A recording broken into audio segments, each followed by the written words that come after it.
Welcome your education number 1 চ্যানেলে সবাইকে স্বাগত। আজকে তোমাদের মূল বিষয় হচ্ছে বিভূতিভূষণ বন্দ্যোপাধ্যায়ের লেখা ইছামতি উপন্যাসের কিছু শর্ট প্রশ্ন আলোচনা করব। অবশ্যই তোমরা সম্পূর্ণ ভিডিওটি দেখো, এর মধ্যেই তোমাদের পরীক্ষায় চলে আসবে।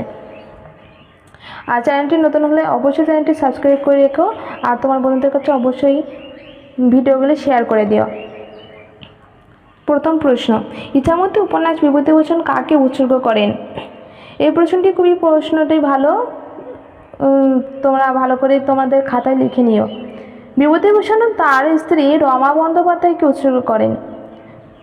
পরবর্তী প্রশ্ন, ইছামতি উপন্যাসটি কখন রবীন্দ্র পুরস্কার পায়? ইছামতি উপন্যাসটি 1950 থেকে 51 সালে রবীন্দ্র পুরস্কার পায়। ইছামতি উপন্যাস কত সালে প্রথম প্রকাশিত হয়? 1950 খ্রিস্টাব্দে, আশ্বিনের 1357 বঙ্গাব্দে। বাংলা সালগুলোও মনে রাখবে। পরবর্তী প্রশ্ন, বিভূতিভূষণ বন্দ্যোপাধ্যায়ের জন্ম মৃত্যু সাল উল্লেখ করো। 1894 খ্রিস্টাব্দে 12 সেপ্টেম্বর জন্ম হয় এবং মৃত্যু হয় 1950 খ্রিস্টাব্দে। পরবর্তী প্রশ্ন, বিভূতিভূষণের ইছামতি প্রকাশের পূর্বে প্রকাশিত উপন্যাসের নাম লেখো। অথৈ জল। ইছামতির পরে প্রকাশিত উপন্যাসের নাম কি? ইছামতির পরে প্রকাশিত উপন্যাসের নাম হচ্ছে অশনি সংকেত। পরবর্তী প্রশ্ন, বিভূতিভূষণের প্রথম ও শেষ প্রকাশিত উপন্যাসের নাম লেখো। প্রথম প্রকাশিত উপন্যাস পথের পাঁচালী, শেষ প্রকাশিত উপন্যাস দম্পতি। পরবর্তী প্রশ্ন, বিভূতিভূষণের কয়েকটি শ্রেষ্ঠ উপন্যাসের নাম লেখো। পথের পাঁচালী, অপরাজিতা, অরণ্যক, আদর্শী হিন্দু হোটেল, দেবযান। পরবর্তী প্রশ্ন, বিভূতিভূষণ ইছামতি উপন্যাস কোথায় বসে রচনা করেন? এই প্রশ্নটি খুবই আসে। বিভূতিভূষণ ইছামতি উপন্যাস ব্যারাকপুরে বসে রচনা করেন।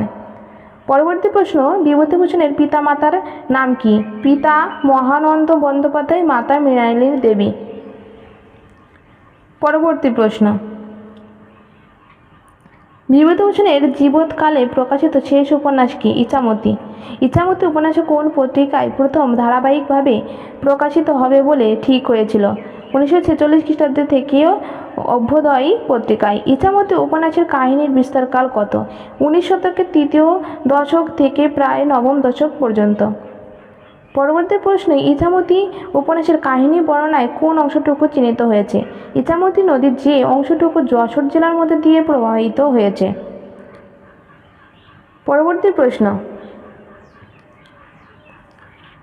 লালুপালের বয়স কত ছিল? সে কোথাকার হাটে কি নিয়ে যাচ্ছিল? লালুপালের বয়স 20-21, সে মোল্লাহাটির হাটে পান সুপারি নিয়ে যাচ্ছিল। লালুপালের ব্যবসায় মূলধন কত ছিল? 17 টাকা। মাথার উপরে একজন আছেন যিনি ফেলবেন না আমাকে। কে কাকে বলেছেন? গয়ামিম প্রসন্ন আমিনকে বলেছেন।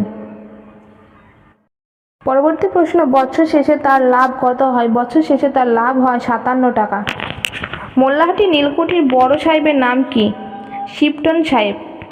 পরবর্তী প্রশ্ন, শিপটন সাহেবের হাতের চাবুকের নাম কি ছিল? শ্যামসাদ। পরবর্তী প্রশ্ন, একজন সতীশ কুলুকে একজন হাটুরে দোকানদার, তেল ব্যবসায়ী। শিপটন সাহেবের আর্দালির নাম কি ছিল? নফর মুচি। ভিডিওটি এখানে শেষ করছি।